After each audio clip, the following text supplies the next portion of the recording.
They threaten our personal freedom with a Hunger Games-style plan to control the population.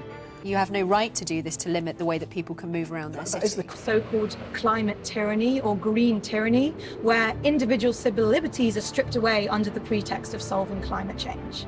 They don't have facilities around them in 15 minutes to walk to, so once again, ordinary people are being punished more. Well, creepy local authority bureaucrats would like to see your entire existence boiled down to the duration of a quarter of an hour. But 15-minute cities will cost us our personal freedom, and that cannot be right. This is about freedom of choice. Recently, the 15-minute city has hit mainstream news, generating a whirlwind of opinions from almost everyone on the internet. But how did we go from the simple idea of a walkable neighborhood, where everything you could need in your daily life is a 15-minute walk, bike, or bus ride away, to a sinister conspiracy bent on controlling our lives, taking away our cars, banning us from leaving our districts, with a surveillance state on steroids, and eventual forced occupations and genetic... To understand how we got here, we must first return to where this all came from. This is Carlos Moreno. He is credited with creating the idea of the 15-minute city. Through his talks online and in person, Moreno describes the 15-minute city as encompassing 3 basic principles. 1. Build cities around people, not cars. 2. Every square meter should have multiple uses. 3.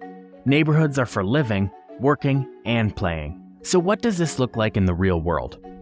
Building cities for people would mean prioritizing public transportation, bike infrastructure, and pedestrian walkways over highways and parking lots. It would also mean creating mixed-use spaces, combining housing, offices, public spaces, healthcare facilities, parks, and cultural centers, all within walking or cycling distance. Overall, this design reduces the need for long commutes and creates more opportunities for people to interact with each other in their local community. Some speculate this idea of living in the neighborhood where you work would require you to relocate every time you switch jobs, but this just isn't the case. Instead, the walkable city would be more than capable of handling your daily commute, while reducing the driving you need to do while not commuting. Picture this scenario. After a tiring day at work, you face a 30-minute commute home. Along the way, you take a 25-minute detour to pick up your kids from school, and then spend an extra hour and a half driving to, shopping at, and driving home from the grocery store. When you finally reach home, you still have to cook, eat, and clean, leaving hardly any time to genuinely relax or connect with your loved ones. Your children have merely tagged along with this exhausting journey, confined to the car's back seat and trailing you in the grocery store. Now, imagine living in a walkable neighborhood. You still have your 30-minute commute home, but your kids can safely walk home from school with friends who live nearby. Since the grocery store is only 4 minutes away, you don't need to stock up or have a large grocery trip as you normally would in a non-walkable neighborhood. You can easily walk there or stop by on your way home and quickly grab what you need for dinner. Once you're home, you cook, eat, and clean as usual, but you gain 2 extra hours to spend connecting with loved ones outside in the community park or just relaxing at home. This is the idea of a walkable city in practice. It's not about confining someone to a district or forcing someone to move whenever they have a new job opportunity. It's about connecting the things we need, want, and enjoy to where we live. Driving can still be a significant factor in your life if you choose to, but it's not a necessity that's forced upon you or required each and every time you need to go somewhere. This means that next time your car needs to stay in the shop overnight, or gas prices start to rise, it won't instantly invoke a desperate need to rethink your entire daily routine. These straightforward ideas can be easily incorporated into urban and suburban neighborhoods by zoning commercial spaces within walking distance, improving path networks, reducing road size, and providing underground car parking where possible. We can easily start to see how the freedom of walking or cycling start to become a reality. Walking or cycling also provides children with a greater sense of autonomy, enabling them to access activities, friends, and exercise without relying on a car. This is particularly important for those under the age of 16, who are not yet old enough to drive. Although these ideas may seem radical, especially for a society that has become increasingly more reliant on cars over time, they are not new. Before the invention of the car, streets were designed for people and commerce rather than solely for vehicles. Market Street in San Francisco is an excellent example of this. In the late 1800s, this street was a bustling hub for pedestrians, transit, and commerce. However, as the car's popularity grew in the 20th century, the road became more car-centric, with wider lanes and smaller sidewalks. On the bright side, the city is currently working to reclaim Market Street for pedestrians and cyclists. They've already begun removing private cars from the street and plan to go even further to urbanize this integral part of their city. Our cities have been walkable long before they were drivable. Just take Mesopotamia, for example, a civilization that existed nearly 5,000 years ago. Uruk, believed to be the world's first true city, had a population of 40,000 to 80,000 people. One area, known as AH, had over 50 buildings and 5 neighborhoods, each centered around a local chapel. The city's narrow streets and alleyways made it easy for residents to walk to markets, temples, workplaces, and public facilities. These well-planned neighborhoods supported community and social interaction, creating a vibrant and cohesive environment that prioritizes residents' well-being, which helped the city grow rapidly and remain densely populated for hundreds of years. The convenience of living close to everything outweighed the benefit of living outside the city, especially considering the lack of other travel options available at the time. But we don't need to go back 5,000 years to see what cities were like before the invention and dominance of cars. One of the first cities in our modern world to put the 15-minute city to the test is Paris, France. They have taken several steps to make the city more walkable and bike-friendly, including creating more pedestrian-only areas, reducing car traffic, and increasing bike lanes. They have also made an effort to make local services and amenities more accessible, including adding more green spaces and community gardens, creating pop-up markets, and improving public transportation. Additionally, they've implemented measures to reduce pollution, such as banning diesel cars and promoting electric vehicles. These initiatives aim to reduce the need for cars and make it easier for residents to access the things they need within a 15-minute walk or bike ride from their homes. The concept of a 15-minute city aims to revive a more human-centric lifestyle that has been pushed aside by modern urban planning since the invention and dominance of cars, rather than creating something entirely new.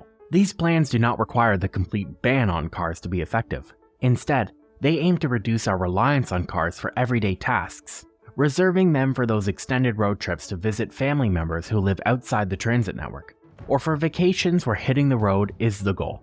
I'm a road tripper myself. For almost all my vacations, I've opted to just get in my car and drive, stopping at random motels overnight, asking what the best places are at the local restaurant or pub, and setting off to explore them. What makes these trips great is the sense of exploration and freedom having a car gives me, without needing to rely on anyone else to get to where I want to go, even when I don't know where that is yet. But this sense of freedom is not intrinsic to my car. It's because of the place that I'm in. This same sense of freedom doesn't extend to everywhere I am in my vehicle. When I'm stuck on the highway in bumper-to-bumper traffic, a large portion of me just wants to abandon my car and walk, because anything would be better than being stuck. But I can't do that. I have to stay in my car and wait in this wall of traffic until it's passed. This is the absence of freedom, the abstraction of the ideas that car companies have been selling us on. Open roads, wind in my hair, rugged performance. These are quickly replaced in cities by overpacked roads, pollution from exhaust in my hair, and rugged potholes, damaging the most expensive thing I own. Despite the repeated attempts to improve road conditions by adding extra lanes, my city's traffic has remained just as bad. While there may have been brief periods of less congestion, they were always temporary. As office spaces filled up, new condos are built, and the city's population increases, traffic inevitably returns to its former bumper-to-bumper state. This phenomenon is known as induced demand. The concept of the 15-minute city aims to tackle traffic congestion by making local services and amenities easily accessible by walking, cycling, or public transit. This, in turn, reduces people's reliance on cars and ultimately decreases traffic for those who still need to drive for commuting or travel purposes. I like to think of my city, or at least the neighborhood I live in, as an extension of my home. I wouldn't want to be getting in my car and driving from my bedroom to my living room, in the same way I don't want to be getting in my car to go from home to the grocery store or park. I know what you're thinking. But what about those grocery trips that require a car? I have a lot of things I need to buy. However, this is exactly where car-dependent cities lead. Because the grocery store is so far away and requires a commute, you're more likely to stock up on basic necessities, which requires a larger fridge and more storage. This, in turn, increases the amount of food waste when items inevitably go bad. It's a self-fulfilling prophecy, where your reliance on the car generates your need to rely on a car. I used to live near a grocery store that was across the street from my apartment. When I lived there, I had very little in my fridge, and often nothing in my cupboards. This wasn't a negative though. Since the store was only 2 minutes away, I waited until I needed things, bought only what I needed, and then returned home. This reduced my food waste to near zero, and even reduced the number of trash bags that I used. I didn't need to stock up on things or plan out a large grocery trips in advance, making me more flexible in my social interactions. When I was invited to go out for dinner, I didn't have to worry about those apples in my fridge that are about to go bad. Overall, I spent less money and time than I ever had on food and groceries, as I planned out what I was having for dinner around what was on sale that day. The 15-minute city concept is not a sinister government conspiracy or an attempt to control our lives, but rather a return to the principles of human-centric urban planning that has been overshadowed by the dominance of the car. By creating walkable neighborhoods and reducing our reliance on cars for daily tasks, we can improve our overall quality of life, foster stronger communities, reduce traffic congestion and pollution. This concept aims to enhance our sense of freedom, autonomy, and well-being we experience in our cities, while still preserving the option to drive when needed. Adopting the 15-minute city model does not mean giving up our love for the open road or our cherished road trips, but rather embracing a more sustainable, healthy, and interconnected way of living that benefits both ourselves and future generations. Making our cities extensions of our homes means we can have better access to the things that matter to us most, whether it's our favorite park, our local farmers market, or our children's school. It means that we can spend more time with our families and friends and less time stuck in traffic. It means we can live healthier and feel more connected to our communities. The 15-minute city is not just a buzzword. It's a vision for the future of urban living that is already taking shape in cities around the world.